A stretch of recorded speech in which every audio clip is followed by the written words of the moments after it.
This is Del K. Burton, and this is The Real Spiel. It's Madness Friday. Madness Friday. Let me tell you something. I want to introduce this thing. Friday, we just talking madness. Madness, where we talking madness. I'm gonna do Friday Madness live, but I'm just gonna put this out there. It's Friday Madness. We used to call it, back in the day, I used to call it Turn Up Friday, and then it was Mandem Friday, and so I mix Turn Up Friday with Mandem Friday and make it just Friday Madness. All right, we're here to talk and to have a conversation about the type of madness that I keep seeing in the community right now. We have so much things, to me, in our community that I think would just qualify to be referred to as madness. You don't think so? You don't think so? I think we have a lot. I think we have a lot. And before I get going too far with it, I like to still holler out to my members. We had a member debacle where, fooling around with the YouTube app, we deleted all the members. And so I'm hoping that my members can rejoin. I'm looking for the Cyclopses to come back in the building. Bam, bam, bam. I'm looking for Earth, Wind, Fire, Spirit. Rejoin, press the rejoin button. Come back at me. Come get with me.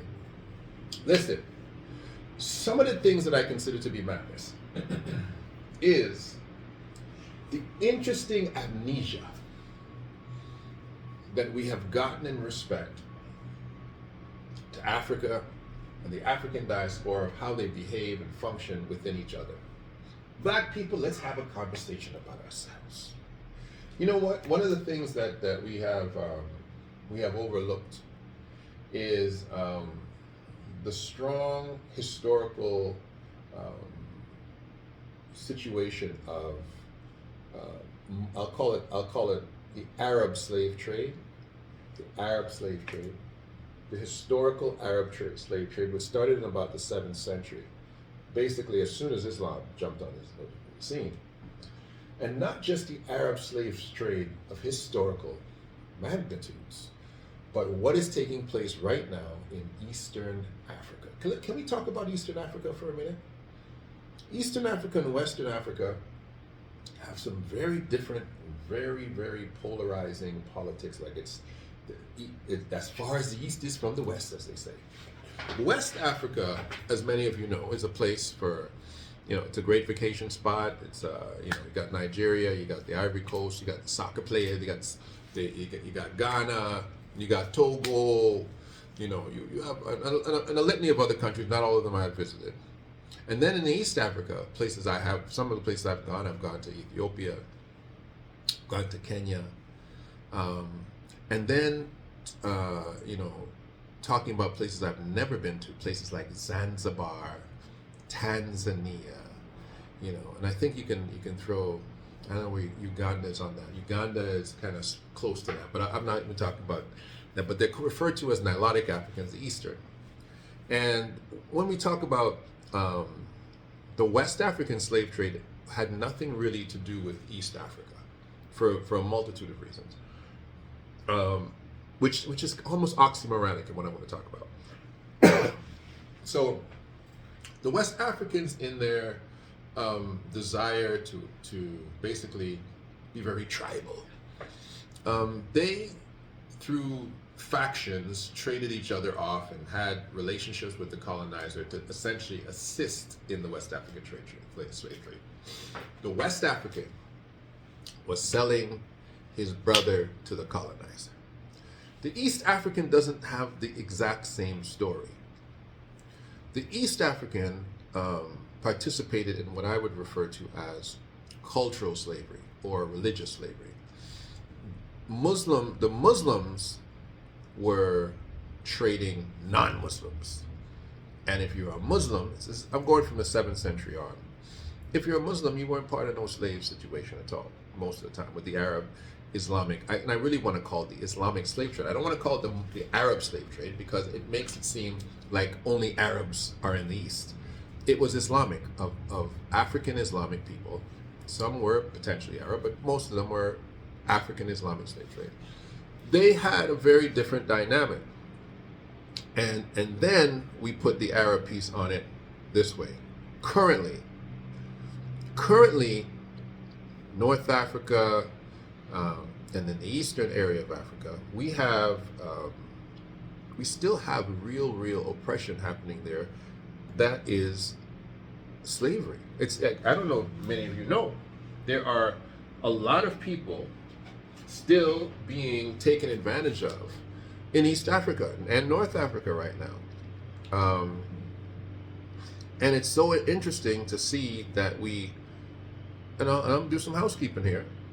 We're focused on white historical slavery, but we are ignoring Arab slavery that's happening now. You guys are ignoring that. You have brothers now, especially, since some of the historical leaders, like Libya. Libya has slavery happening right now. Libyan Arabs, non-black Africans, are enslaving or indenturizing, I'll call it that too if you want to be nice, people in East Africa. And we're not having a conversation about it, and maybe part of it's because of ignorance, part of it's because of shame, but something should be called out right now. We have individuals that look like us and are historically African. They could be, they're Arab, and some of them, look like us too, are committing genocide and slavery against their own people right now. And to me, that's crazy. That's crazy in 2023, where we still have people that are legitimately sitting over there who are literally enslaved. Qatar and those other countries there that be bringing in Africans to work to be domestics. A lot of those people can't leave. A lot of those people are stuck. Their passports are being held. When you put an African and you go into a Muslim country, those people don't have no rights no more a lot of times. A lot of times it's hook or by crook for them to get out of there. That's crazy. I'm telling you, that's crazy. And we here in the West need to be very conscious about sometimes, forgetting that there's some things happening right now in Africa with the Arabs, with the Muslims, those Arab Muslims, who, if you give them a chance, would treat you worse than white folk used to treat you. The Arab slave trade was terrible. It was absolute. Listen, the Arabs didn't just enslave you like the colonizer. The colonizer wanted to get a herd of you. So he saw you like cattle, right? The good thing about the Arab, he didn't dehumanize you, but he was still worse. So he would say, let me bring some of these guys in to guard my harems. And what would they do? They would castrate the men.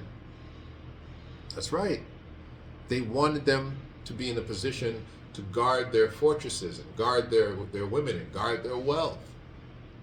And so their slavery was completely different. It wasn't chattel slavery, but it was quite brutal. Quite brutal. Let me tell you something. And this is another thing. And this happens right now. They targeted the warrior class. You see, once you humble, this is what you guys called it buck breaking when it came to taking slaves all the way to America. They wanted to break the strongest ones of them, and then everybody else said, oh my gosh, he broke the strong one. But it wasn't necessarily buck breaking for the Arab. They wanted the warrior class. They wanted to take the warriors and to convert the warriors to fight for them. So they had much different techniques and methods.